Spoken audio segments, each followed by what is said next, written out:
18 yaşındayım. 2-3 yıldır bu işe başladım. Aynı zamanda okuyorum bu sene. Son sınıf öğrencisiydim, bitti. Benim babam vefat etti 9 yıl önce.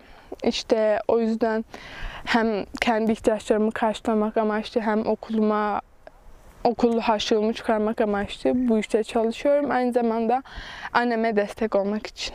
Yani hem maddi hem manevi zorluklar yaşadık çünkü maddi olarak gerçi yine bir şekilde halledilebiliyor ama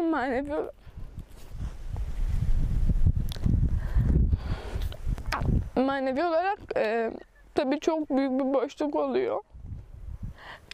Kısacası hani çocukluğumuzu yaşayamıyoruz hiçbir şekilde.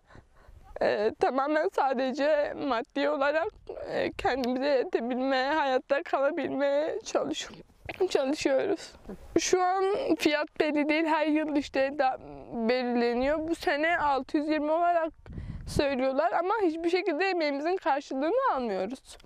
Çünkü sabah 4'te kalkıyoruz, 5'te işbaşı yapıyoruz ve çoğu zaman geç çıktığımız zamanlar oluyor. Baktığınız zaman çok ağır iş. Tozu var, toprağı var. Hepsini geçtim. Güneşin altında onlarca saat bekliyorsunuz. Kadın olmak ayrı bir şey. Onun dışında her şekilde aslında zorluyor. Hem duygusal olarak hem mental olarak. Yani birazcık fazla yük biniyor. Öyle. Yaşıtlarımıza, diğer akranlarımıza oran 1-0 her zaman gerideyiz. Yani hayat mücadelesi vermek zorundayız. Burada bir kişiyi veya binlerce kişiyi suçlamak doğru değil. Ama bir sistemi doğru yapmaya çalışırken daha da berbatlaştırıyorlar. Artık kimse okumak istemiyor çünkü çok zorlaştı ve hani insanlar imkan bulamıyor. Bir de doğu tarafında yaşayan insanlar genelde daha çok zorluk çekiyor. Çünkü aileleri genelde çiftçilik yapıyor ve daha çok zorlanıyorlar, daha çok çalışmak zorunda kalıyorlar.